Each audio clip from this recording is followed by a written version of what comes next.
right, my little chickadees. I am today going to do a review of Broadway is My Beat, the radio show that broadcast from 1949 to 1953 on, I believe, NBC Radio Broadcasting Corporation. Why? Because I thought it would be fun. Very few people talk about radio plays, and yet every time I mention them, people say, oh yeah, I listened to that too. I think one of the ones people talk about the most is The Shadow, and then maybe The Whistler. The Shadow, who knows what evil lurks in the hearts of men? The Shadow knows. You've heard that, right? Anyway, Broadway is My Beat is one that I haven't heard much talk about amongst people who just kind of casually listen when it's on the radio or something. Yes, I've dressed the part again, as you can see. I've got my tie, my ring. So Broadway is My Beat is not an excellent show. It has, the sort of camp appeal that radio plays in general do for most of us now. The detective shows, which this is one of the sort of detective cop shows, are particularly open to being mocked and seen as very camp nowadays, which they are. I mean, don't get me wrong. I mean, I think they would have had a sense of camp, or amongst certain people, including people who made them at the time. However, let me just back up for a second. Think about the cop shows that we watch nowadays that, we know they're dumb, but we kind of enjoy them anyway. And even within the genre of not super great formulaic cop shows or detective shows from nowadays, there are some that have elements that you kind of like a little bit, that you go, okay, I can see where they were trying to do something a little progressive here or there. That's what Broadway is My Beat is to me, and that's why I've decided that this is one of the ones that I want to talk about with you. I noticed that it was, if not exactly not racist, because there's so much racism now and then, even more than I think. Definitely less racist than some of the other shows that you would have heard at that time. Definitely less xenophobic, a little bit less sexist, and had quite significantly more Jewish content to it, which surprised me. I wasn't expecting that, although of course I knew that lots of Jewish people were working in Hollywood at the time. This is this is known and not a no-brainer when the big Hollywood corporation was Metro-Goldwyn-Mayer. I mean, hello, those are two big Jewish names. Anyway, a little bit, so I decided, it would be fun to talk about radio plays, and I wanted to specifically talk about this one. If you haven't listened to these old-time radio plays, please do. They were, there was no such thing as television, although radio plays survived right through the 1950s and into the early 60s when television had hit the masses. There was still a real audience for radio plays going on, but it started. Radio plays started when radio started, when really got going in the 1930s. So, I've been listening to radio plays. They're often replayed on the radio, and nowadays you can listen to them on YouTube. I started listening to them when my girlfriend cheated on me. I'm laughing now. It wasn't funny at the time. We were both in university, so I was about 23, 24. We'd been living together. I thought it was,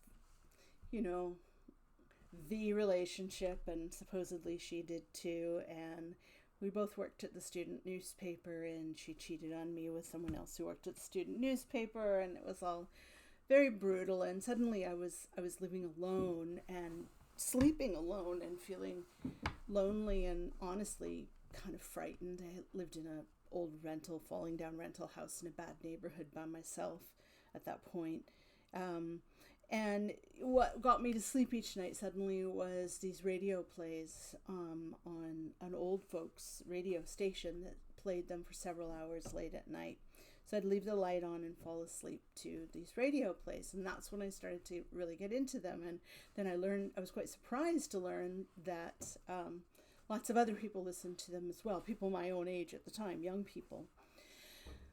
When I met Bo, I think even before that, I'd stopped listening to them that much. Maybe on Sunday nights I was listening to them. And then, when I had someone to share the bed with and stuff, I listened to radio plays less.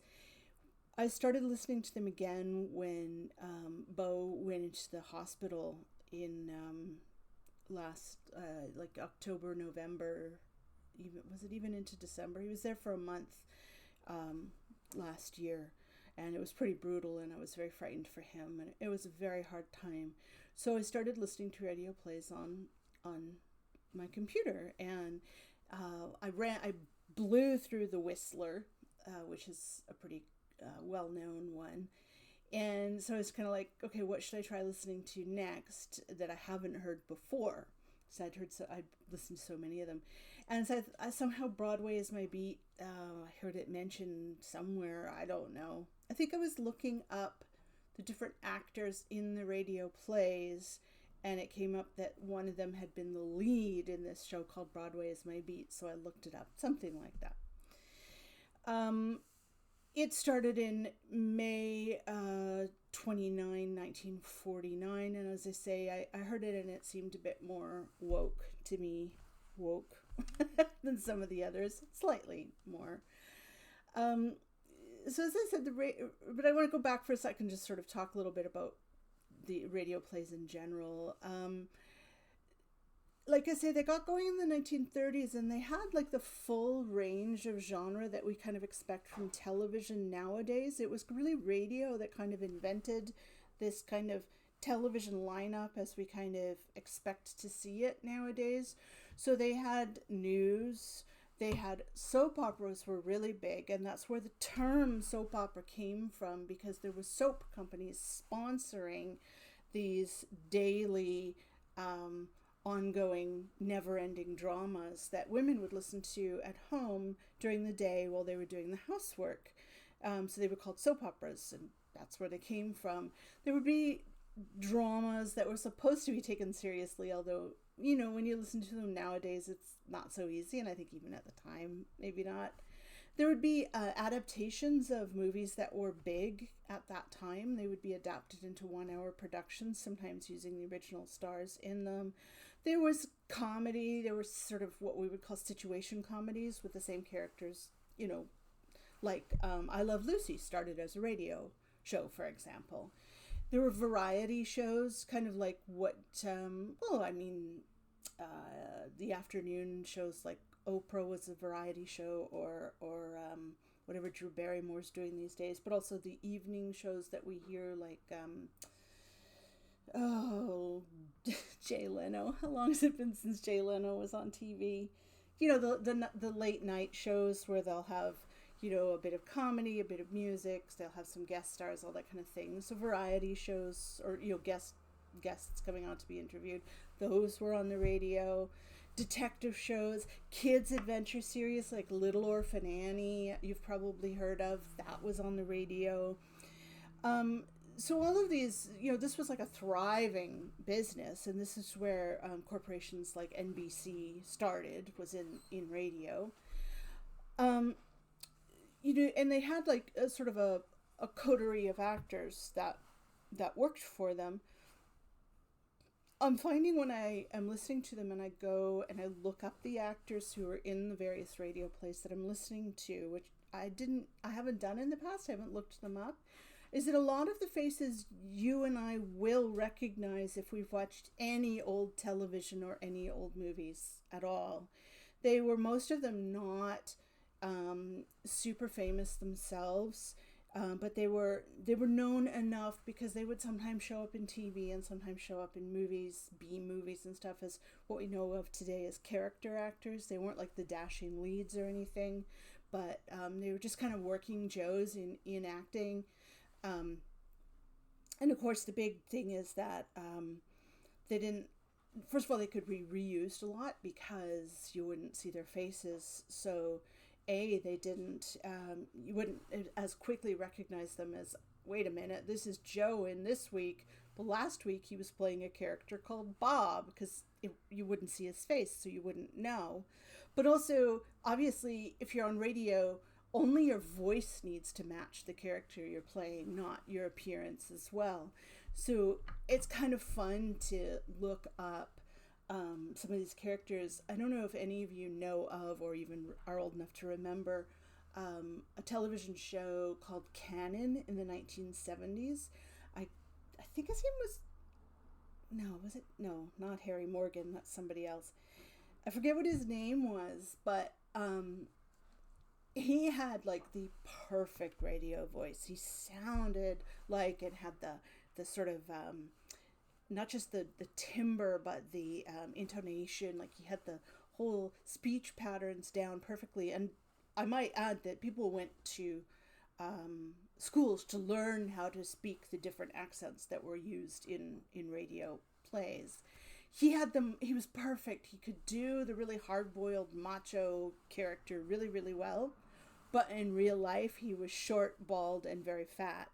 And so, they weren't going to give him these characters in movies and stuff. But kind of wildly in the 1970s, they actually went ahead and did give him a show. And it was really incongruous for you to hear this voice that we associate with a certain kind of character in this body that we don't associate with a certain kind of character. So it was kind of fun. And then you look back and go, well, yeah, of course they could do that in radio. Now, to talk about quickly, so what character was he playing then when he got it on TV, and what kind of character was he playing? What kind of character is in this show Broadway is My Beat that I'm going to talk about? And basically, it's what we call the hard-boiled detective. You've probably heard this term. The hard-boiled detective is an absolute staple of entertainment. I'm not sure if it started with comic books or novels first. They kind of seem to me to be sort of went together with this uber masculine character that sort of repeated with different names in different genre. My first, the earliest examples of the hard-boiled detective that I have encountered were in 1940s novels by Dashiell Hammett and Raymond Chandler. Raymond Chandler invented the Philip Marlowe character in his novels, which you very well may have heard of because they keep showing up in remaking these in movies. And you may have seen some of those old movies from the 1940s where these novels were turned into movies. And then the other one, Dashiell Hammett created Sam Spade. These are two really well-known hard-boiled detectives. And you could sort of find, remember I did a piece on lesbian pulp novels. Well, another form of pulp was these hard-boiled detective novels that you could find. They would also be called like a dime store novel. They weren't considered high-class literature, although nowadays, looking back, people like Raymond Chandler and Dashiell Hammett are considered kind of high literature, very, very talented. There were a couple of other authors that I haven't read from around this time period as well, who sort of, together they kind of created this hard-boiled detective. I want to say character singular, like he's one guy, because they're so similar to each other. But it was really only a few. And then several of them in the 1940s and 50s were turned into movies, although the movies could never be as good as the novels because there was still a whole lot of censorship going on in Hollywood at the time, and to a lesser extent in England as well, where they had sort of similar genre. So, for example, The Big Sleep, which many of you may have seen, which stars Humphrey Bogart and Lauren Bacall. So it's like an absolute classic, and it gets, Rotten Tomatoes gives it like, I don't know, 98 tomatoes or something like that. And, visually it's an amazing movie, but it takes out every element that makes the plot make sense in the novel. In the novel, The Big Sleep, you have homosexuality, pornography, or, well, really sex trafficking because it's forced pornography, some of it, and hard drug addiction, like heroin addiction. So these three elements sort of propel the plot of The Big Sleep and why these crimes happen. And all three of those elements had to be taken out of the movie because they couldn't pass the censors at the time.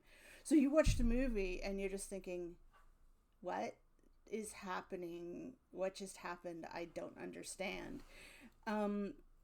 So, the translating the genre into film didn't always work as well as you would have liked.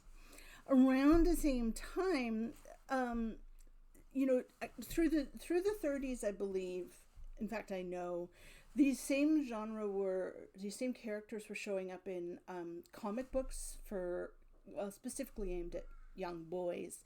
Dick Tracy is the one that I know about, but I'm not really familiar with them. I haven't read them that much.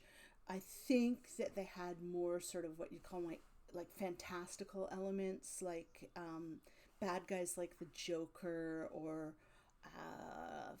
Flathead, I think was another one, who were not actually supernatural, but they almost seemed supernatural. They were for children, right? So they had a different quality to them.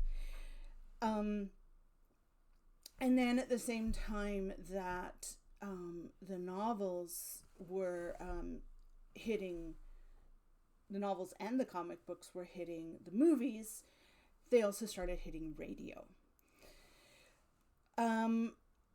So then with the hard-boiled detective in all of these genres, but I'm going to kind of focus on,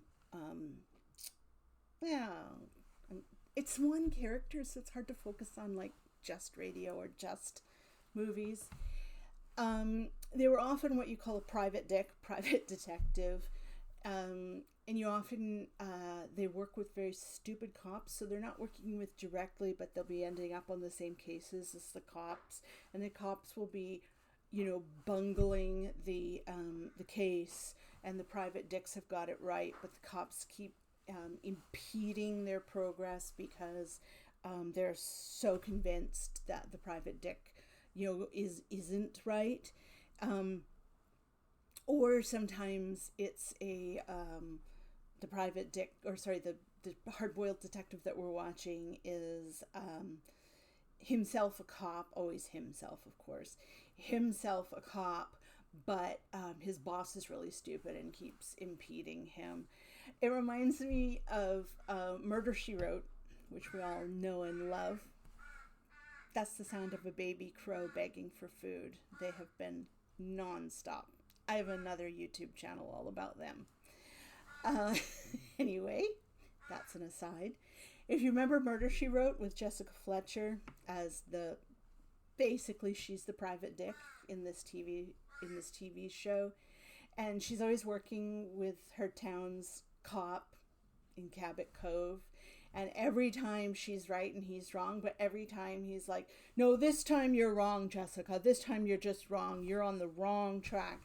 Private dicks in these hard-boiled detective shows and the smart hard-boiled detective cops face this a lot. Although, interestingly, in Broadway's maybe there is a stupid cop co-worker, but he's not actually the main character's boss, so he doesn't deal with stupid cops as much as the hard-boiled detective generally does. Now, your hard-boiled detective, what does he look like? He is uber masculine. He's tall, He's always just right about 6 feet, never too tall, never too short, unless he's played by Humphrey Bogart. Humphrey Bogart was his own little thing. He's very masculine. He's macho. He always has a very strong jaw, strong brow. Nowadays, he always has a little stubble. He didn't then, but he does now. Always has broad shoulders and a tall, slim build with a triangular shape. But he never works out and he never takes care of himself. He just happens to be built that way and stay that way. He's perpetually about 42 years old, just on the edge of middle age. So he's got that sort of a little bit of a rugged quality about him. Might have a touch of gray at the temples, that kind of thing. He's usually got a deep kind of rumbly voice. He's definitely not upper classes. He's smart and educated in the school of hard knocks, but he's not cultured. He doesn't have a degree or anything like that. He dresses like this, except he has his shirt. He always has this hat, and it always is at a little bit of a crook, and usually down like this a little bit. This was the best I could do. This was my stepson's hat when he was 12, but it's working well for me.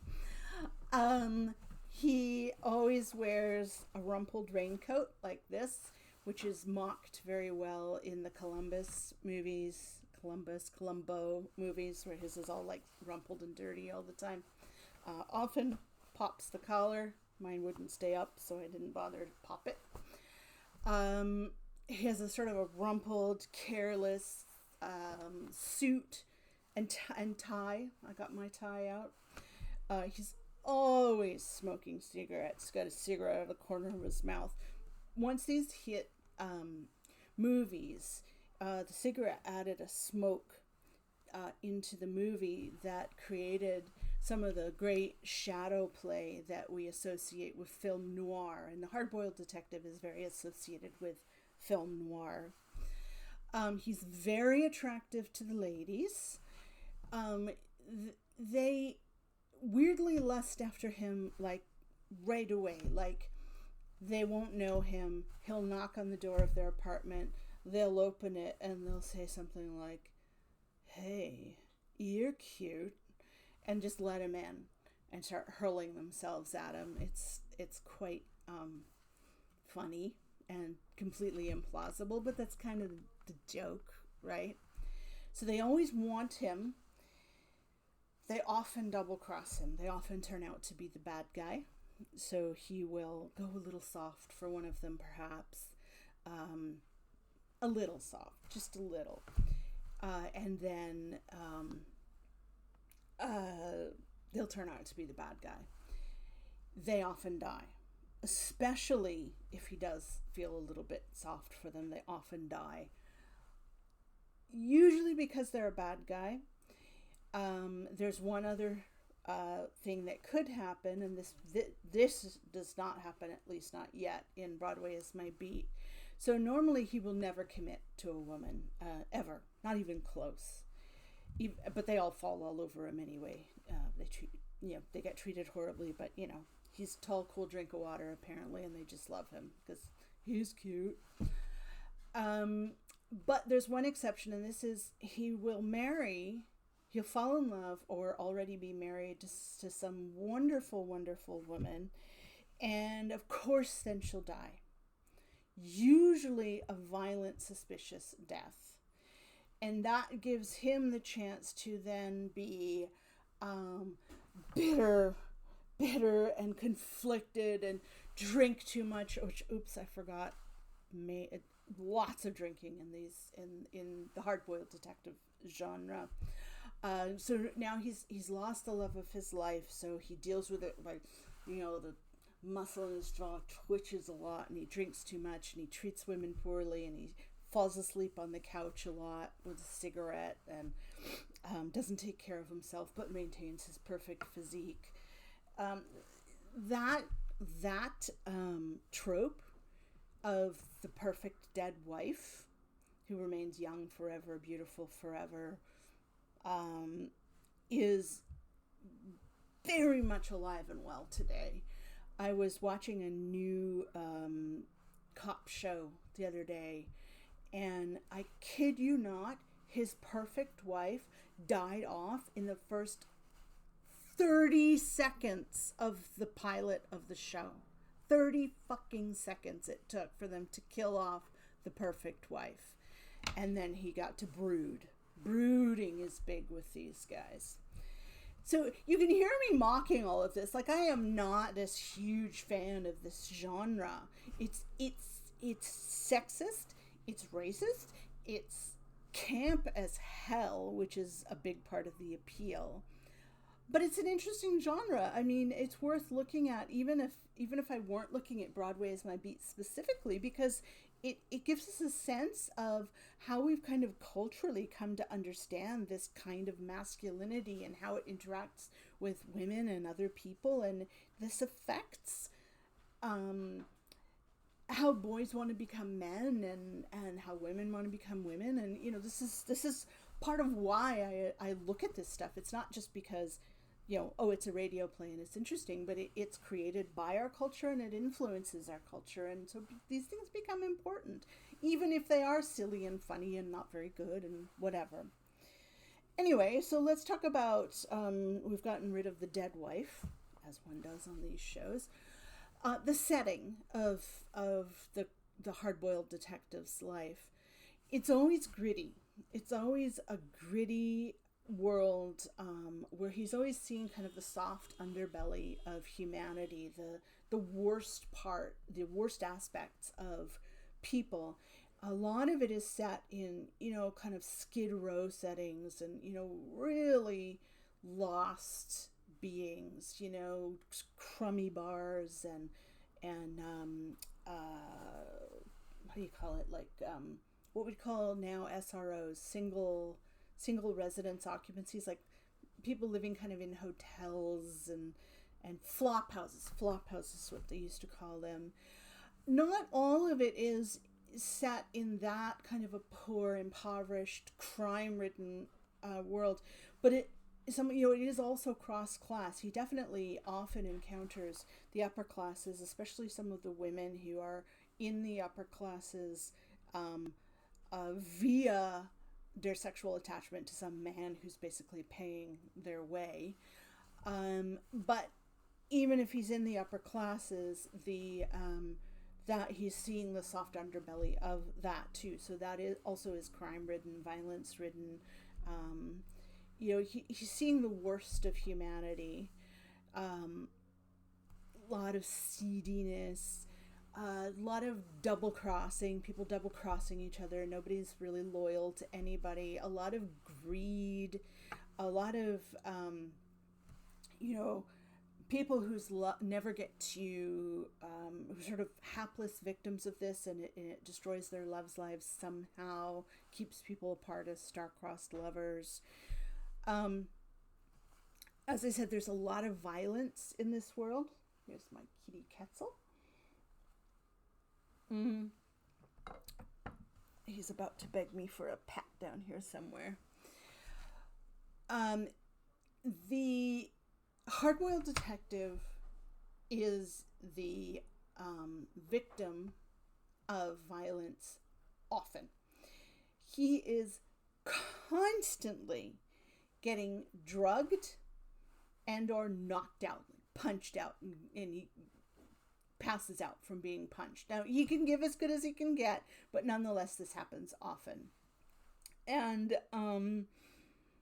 it's kind of funny because, he never seems to get a concussion.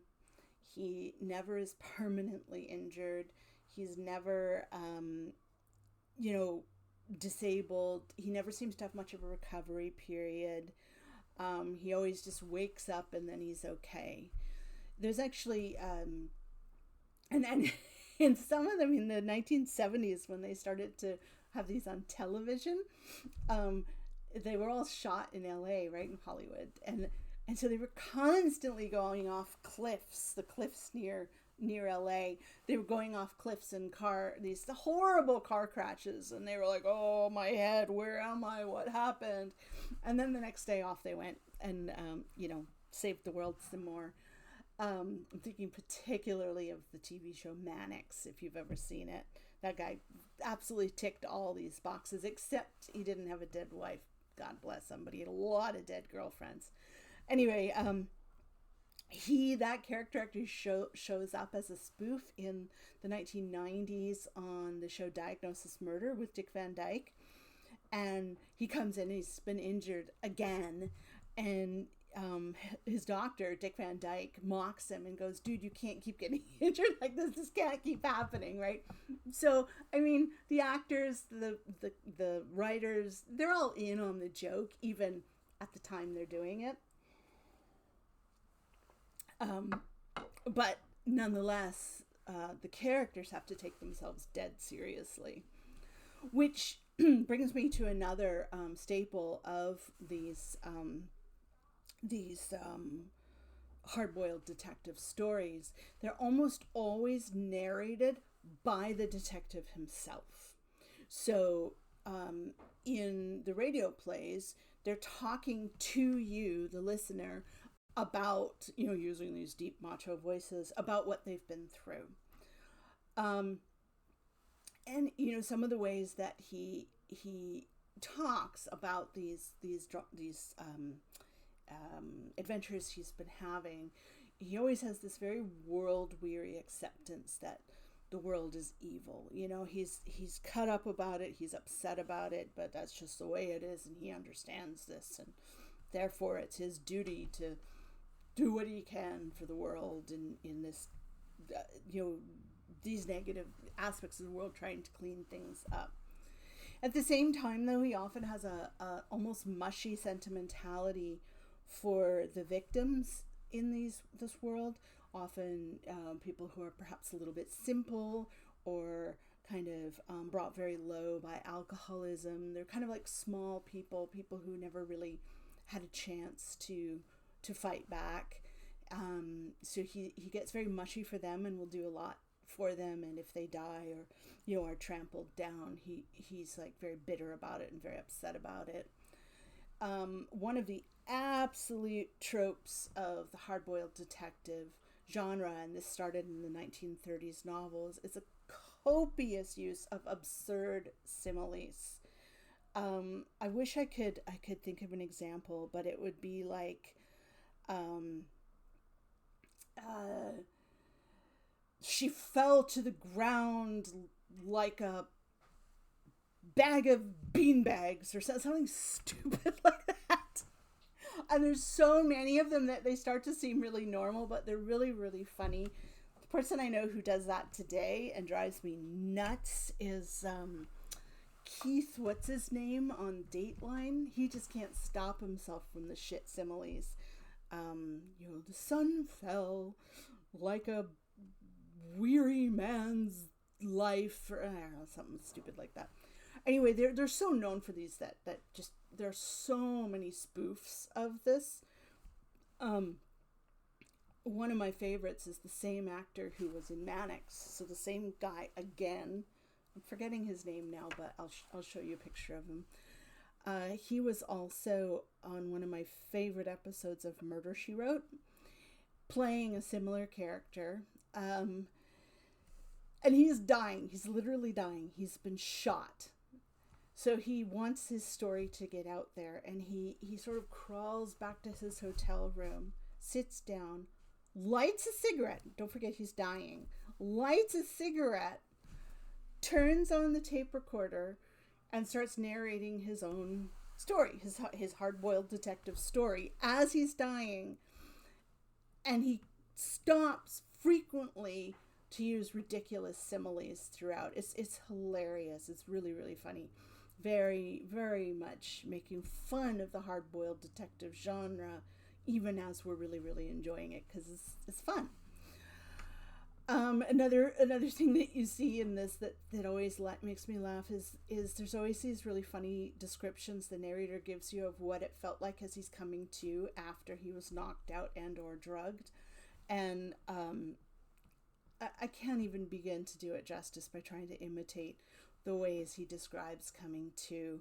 But, he talks about, stars going around his head and how much his head hurts and how he hears a distant voice. But it's all like, I just can't. But if you hear it, you'll laugh. And as you can hear as I'm talking, a lot of these elements that I'm describing, you're going to recognize them. You're like, oh, I just saw that in that episode of Chicago PD last night, or Law and Order, or whatever. These things haven't gone away. We still have them. Now, as for Broadway is my beat, so I've given you the sort of background. Broadway is my beat is one of many radio programs in this genre. I did a little bit of reading up on it, and apparently this genre of the hard-boiled detective didn't really hit radio until around 1950. So Broadway's My Beat was really one of the very first of them, which surprised me. I didn't realize that. I felt like I'd heard ones that were earlier, but perhaps I didn't. So Broadway's My Beat is set in Manhattan. This cop's beat is Broadway. I bet you're really shocked by that, right? You did not see that coming, right? Oh my God. So it goes from Times Square at 42nd Street up to Columbus Circle at 59th Street, which is at the base of Central Park. So that gives you a bit of a sense of where it is. Now, I'm really unclear about Danny Clover's role. Danny Clover is the lead, the hard-boiled detective cop guy. And I guess he's supposed to be a beat cop, but it's really unclear because he's always in charge of like the really like the top cases, like murder, homicide and stuff. And I'm like, is that really what a beat cop would be in charge of? And he has like a great deal of power. He can order other cops to do various things to help him out, which a beat cop would not be able to do.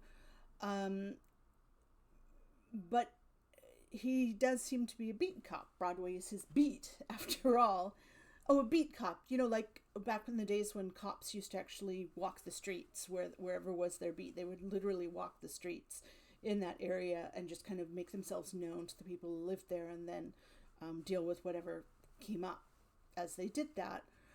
But what happens to him a lot is that he's walking his beat, and the biggest crimes just kind of fall into his lap, right? It's not like someone jaywalked or let their dog poop in the wrong place or something. It's always like something really big crimes, and then he's in charge of them. Now, initially, it was led by an actor called Anthony Ross, who played Danny Clover. I've only heard 5 of his episodes. And at that time there were different writers, and initially it was being shot in New York, and then it moved to Hollywood.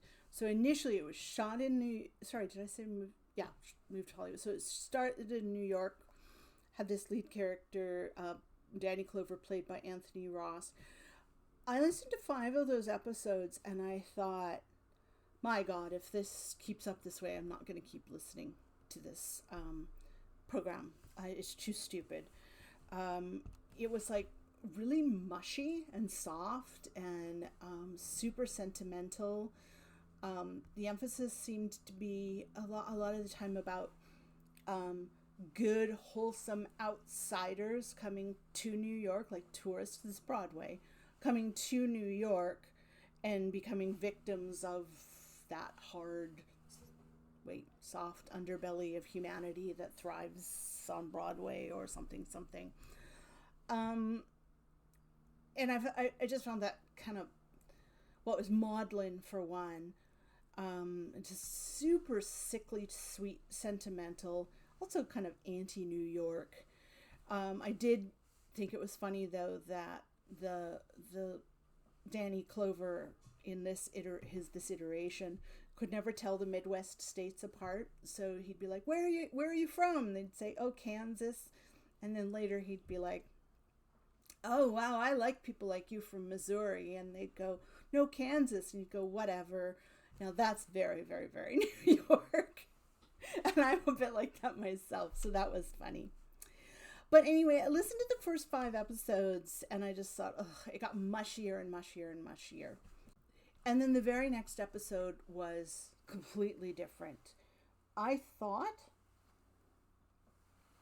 that was because the show changed after the first episode, first 5 episodes. But I think what happened is whoever uploaded them to the internet was like, all right, you only need to hear a few episodes with this one guy as the lead, because we all know it wasn't as good when he was the lead. Because when I did my research, I found that the show moved. So remember, it started in 1949. The show moved to Hollywood in July of 1949. And at that point, a lot of the actors were new actors, a new cast. And the new writers came in at that time. But the new actor did not come in until July 3rd, 1950. And it was then, but between the new writers and then the new actor, that in my opinion, the show got better. So I'm mostly going to be talking about that. And that's when, as far as I know, it started to really fit the hard-boiled detective narrative. But as I say, I missed when there were the new writers, but the old actors. So it might have changed before that. Hummingbird at my feeder. So immediately once we had new actor named Larry Thor. If that's not a perfect name, I don't know what is. New actor, new writers. The thing I noticed right away was that there were a lot of Jewish, not even just Jewish allusions, like just sort of slight references to Jewishness, but like Jewish characters, Jewish storylines.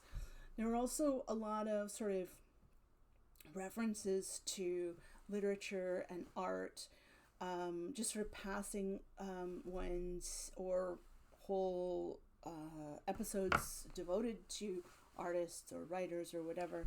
And I thought, that's interesting. I wonder what the writers were all about. You know, I mean, for one thing, a lot of the writers of these sorts of things, I assume back then, but definitely nowadays, a lot of the writers of TV shows and stuff have degrees in English, like me. I have my BA in English and Communications and Women's Studies and my MA in English. And, what do you do with a degree like that? Well, if you're lucky, you get to work for Hollywood. If you're very lucky. One of my friends from high school is doing that, actually. I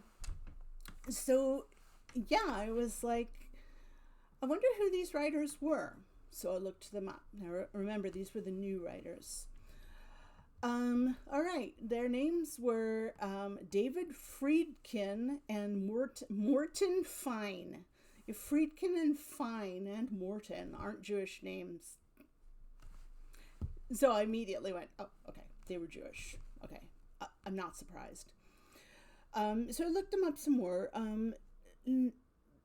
Despite the fact that they're very much the heart of Jewish culture when they would have been born was in the Lower East Side of Manhattan, neither of them was actually born in New York at all. David Friedkin, poor soul, was born in 1912 in Kansas City, Missouri. Not only that, but his parents were from the old country, so to speak. They're Eastern European migrants, Yiddish speaking, etc. I cannot imagine it being all that easy to be a child born into that situation in Kansas City, Missouri. So I feel for him. Of course, his father wanted him to be a doctor. Instead, he graduated from high school at 15. I don't even know how that worked, if he skipped grades or what. But he ended up going from there to the Juilliard School on a violin scholarship. So he must have been a very talented man. So right away, I said I noticed artistic references, arts references. Well, yeah, Juilliard. When he was 17, he decided he wanted to be a stage actor. And then he began instead focusing on writing, which I assume was writing plays, and directing. So, I mean, all of this, once he gets into acting, this funnels perfectly into his ending up working, writing radio plays.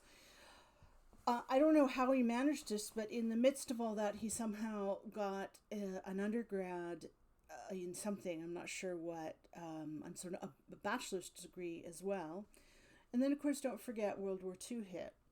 So he served in the U.S. Army Signal Corps during World War II, which I forgot to look up what that actually is, but I'm imagining it as something to do with the transmission of information. I don't know. And so, of course, I asked myself, what did he see and learn about the world and the hardships, the hardness of the world, serving in World War II as a Jew, and, knowing what happened to Jews, some of whom would, inevitably have been his own relatives. And, how does that then impact him being pulled into the hard-boiled detective genre? And then Morton Fine, I'm guessing his Hebrew name was Moshe, Morton Moshe, was born in 1916 in Baltimore, Maryland, also not known as a Jewish Mecca, but probably not as bad as, the hell was it, Kansas City, Missouri? See, I can't tell the Midwest states apart. There you go. See? He was working before the war in advertising, I'm assuming, as a copywriter. So again, writing, and a bookstore.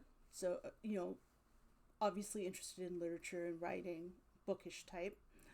And then I'm guessing as America saw that it was probably going to have to join the World War, he worked in an aircraft factory. America joined the war in 1942, long after the massacres of Jews began, something that I'm sure was not lost on two Jewish men working in the army.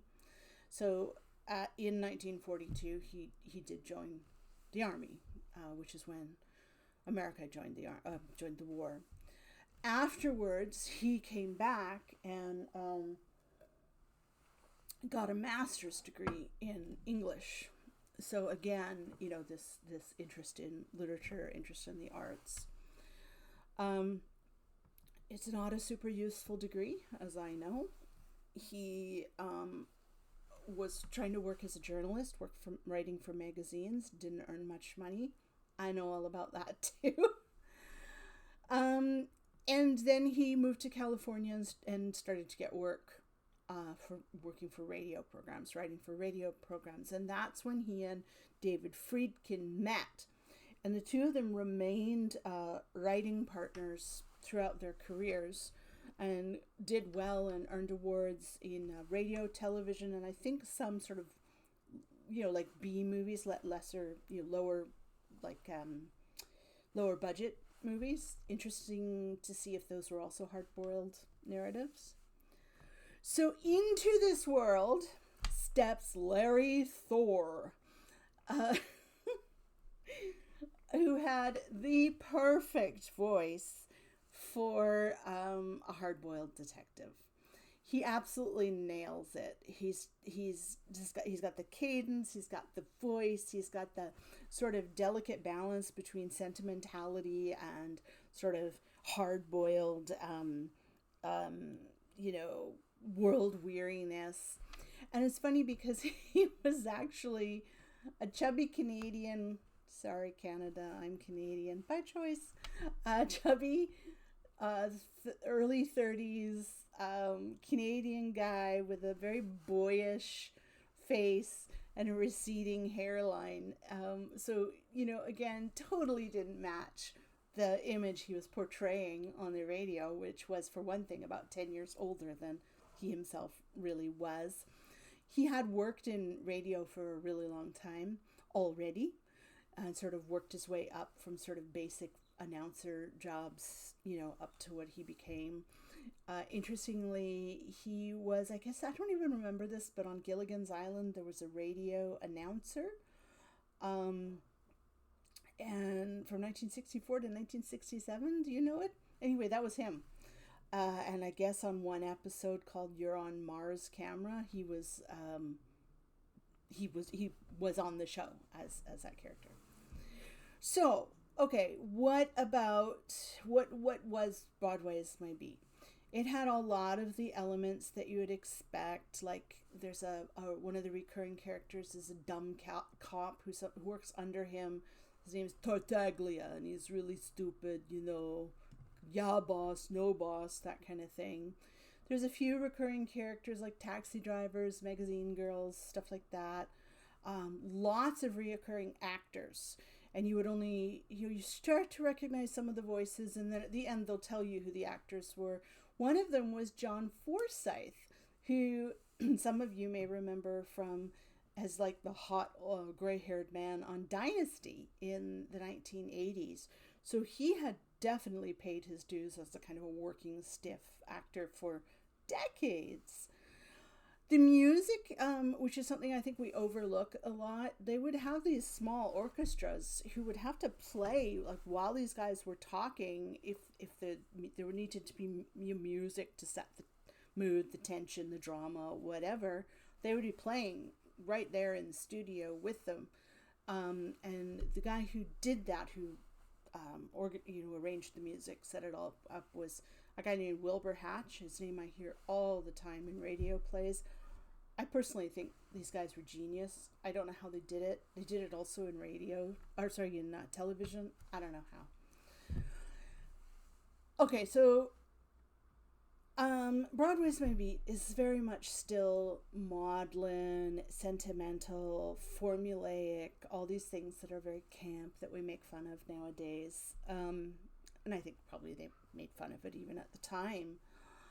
The part that kind of makes me laugh is, how are you hard-boiled when you're on Broadway, when Broadway is your beat? Like, how bad can it get? But according to our pal, Mr. Clover, it was this bad. Listen, this cracks me up every time. Ready? Broadway's My Beat. From Times Square to Columbus Circle, the gaudiest, the most violent, the lonesomest mile in the world.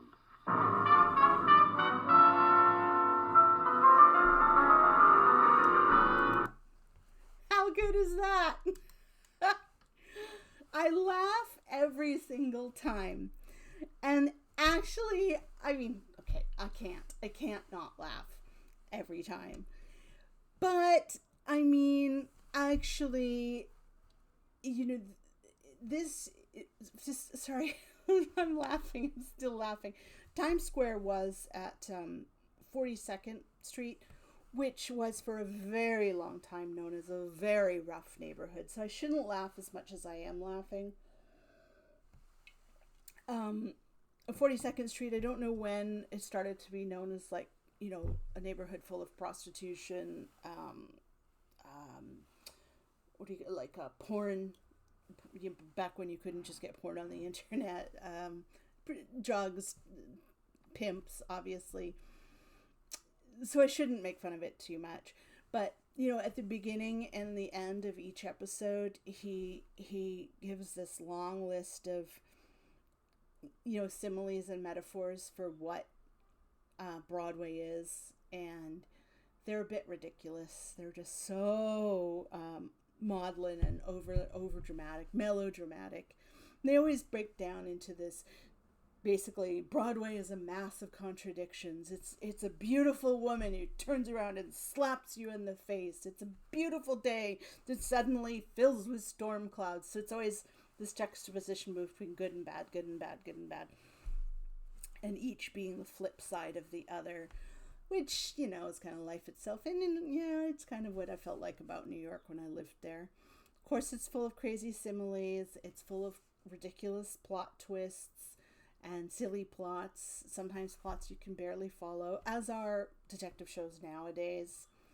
Of course, he's constantly getting knocked out. I don't think he's been drugged yet, but he's gotten knocked out many times, never goes to the doctor, never has a concussion, smokes all the time, everybody's drinking all the time, and yet the hard-boiled detective is never drunk, never has a sore throat, nothing. He is, of course, very attractive to women. You know, he's kind of an alpha or something.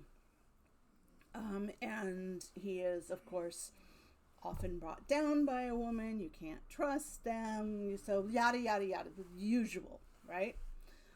But some differences. I really notice a lot of these Jewish elements. Not, you know, the first time I noticed it a lot was there was a character, I think it was a cab driver, and he was talking about blintzes and knishes, and he lived in the Lower East Side, and he and his wife had Jewish names. But then also, like, when I heard recently, you literally hear described a Jewish woman lighting the Shabbat candles in her window on Friday night, and Danny Clover, this macho lead, obviously goy, he's got to be goy, not Jewish man, comes up and he says, "Good Shabbos, Mrs. Fine," or whatever her name is. Good Shabbos is Yiddish, which means good Sabbath. And I was just like, what? And in the background, you hear her husband saying Kaddish, which is a morning prayer for the dead. And I was just like, what? And then just in casual ways, various characters have very clearly Jewish names, or they're you know, doing something to do with Jewish culture, or they're eating something like a blintz or a knish, and then a lot of Yiddish words get sprinkled in. And I just thought this is very, very interesting that these writers are sort of, you know, getting this here and there in there. And I mean, you got to think about the time. They came in 1950. World War II ended in 1945. Information about what had happened to the Jews was seeping out into the wider world. People were still learning what had happened, what roles various countries had played in its occurring. And a lot of Jews had died. And a lot of them would have been the relatives of these two lead writers, and they would have known that, probably. Now, I've talked about in the past how my own family hid that truth from me, and I didn't know, and my family didn't know what had happened to our own family in the Holocaust, but I'm guessing they would have known. And so for them to be creating this radio play where, I mean, I guess you can't call it visibility, Jewish visibility, because it's radio, but they're normalizing the presence of Jews in everyday life. I'm sure that was a conscious choice on their part, and it was an interesting choice.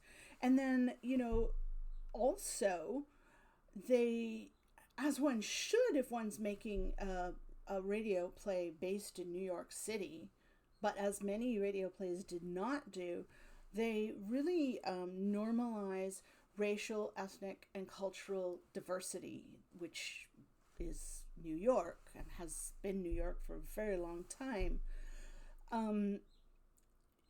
So, you know, you listen to a lot of old radio plays and you'll hear, like, there's a bad guy with a strange, sort of vaguely European accent. You know, "I will get you, you bad person. I am going to blow up the world." Yeah, ha, ha, ha. And you're like, what the hell accent is that? The actors didn't have to perfect any particular accent. But this radio play has the most ethnic diversity I've ever heard. So the other thing that you would find is that even if other ones did try to portray ethnic diversity, it was almost only European ethnic diversity. And so the most exotic, and that's how it was portrayed, the most exotic you would get would be an Italian character saying, niente vita worda, like this, if they even got it that, were that good with it. And were often the butt of jokes because they were, from another culture and they didn't fully understand Western culture, and haha, wasn't that funny. That is not the case in Broadway is my beat. Yes, there are many European people from European backgrounds in it, but not only European. I have heard on the show also, well, let's see.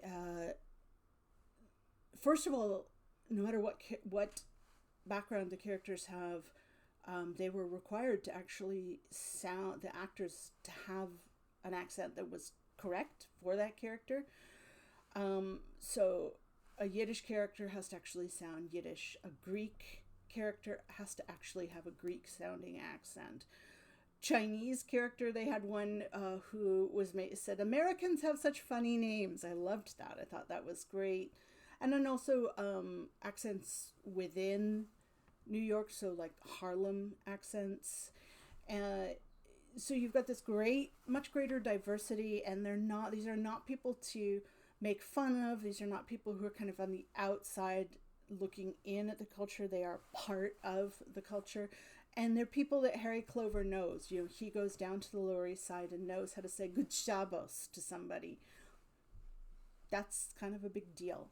And there's no condescension or anything. Now, were any of the actors portraying these characters of the actual ethnicities that they were portraying? I'm sure some of them were. I'm also sure they were all white, or at least passing for white. So when you've got a character playing a black man from Harlem, it's radio. I'm sure he's a white man. Do I think a black actor could have done the job better? Yeah, I do. And was he getting hired? No, he wasn't. So it really only goes just so far. But within this sort of mix of ethnicities, mix of backgrounds, the other thing that I find the writers are really careful to do is be very specific about what neighborhoods have which populations. So obviously within his work, Harry Clover doesn't just stick to Broadway. If the case takes him to Harlem or takes him to the Lower East Side, he goes there. And the writers are very specific, okay, this is the neighborhood that has a lot of Jews in it. This is the neighborhood where most of the black population is living at this point. This is the neighborhood where the rich people are living. So I've heard them talk about Harlem, the Lower East Side, Greenwich Village, Park Avenue, Broadway, obviously Times Square, and each one having a very different kind of a population in it.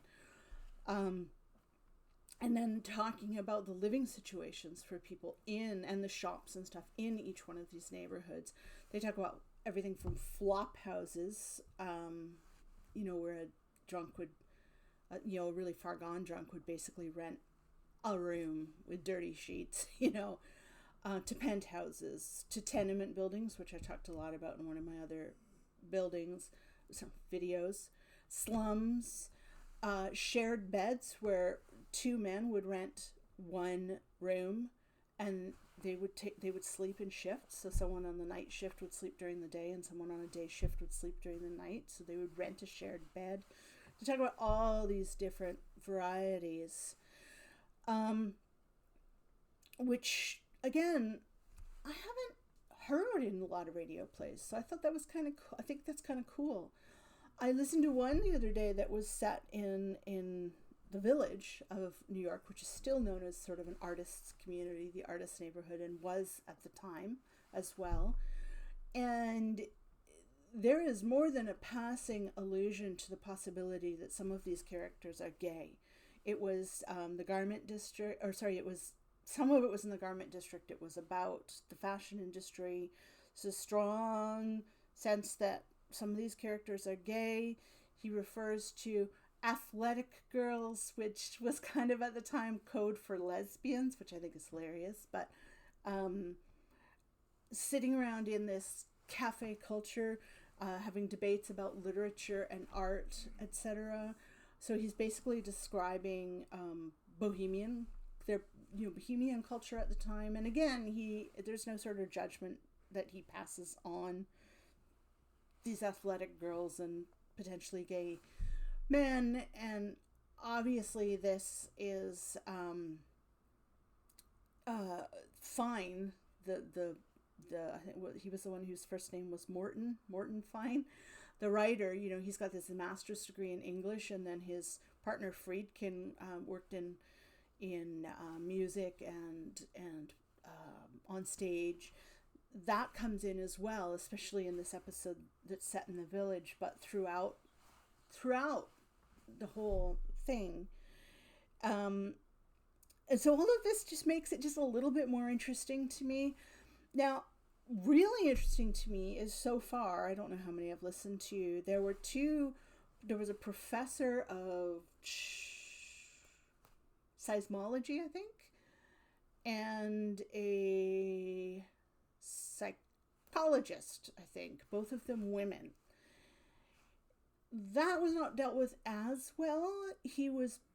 Danny Clover, our hard-boiled detective, was much more respectful of them as professional women than a lot of the other ones would have been, but not so great for two reasons. One, of course, they've got to be sexualized. Did I say 2 reasons? 3 reasons. 2, of course, they've got to want to screw him because he's just all that in a bag of chips. And they both turn out to be bad guys. And do they both die in the end? I think they do. So they're not so good on the women, which is not an unusual thing to find, unfortunately. But still, finding women in professional positions was not a normal thing. So yeah, I mean, and I'm not saying that that's the only downfall of the show. I mean, I'm kind of summing up now and saying, as for all these positives I've said about the show, it's still just the sort of Hollywood crank 'em out machine that these people were all working for, and it's still, very campy and entertaining as, because it fits the formula. You want that from the genre, and that's why it's entertaining. Just like if you turn on a cop show and you don't get what you expect from it on the television these days, you're kind of disappointed. You want it to be a bit formulaic because you know what to expect. So that's what this was. Broadway did not diverge from that, but within that genre, within its limitations, within its campy humor, the people putting it together, they did some interesting things that I guess might have been considered subversive. I don't know, but I think they were progressive. They were helpful, I think, in their very small way, in changing culture, in post-World War II American culture. And so, of all the radio plays I listened to, I decided that was the one that I wanted to talk to you about, at least for now. And there's my jaunty hat. Goodbye, one and all.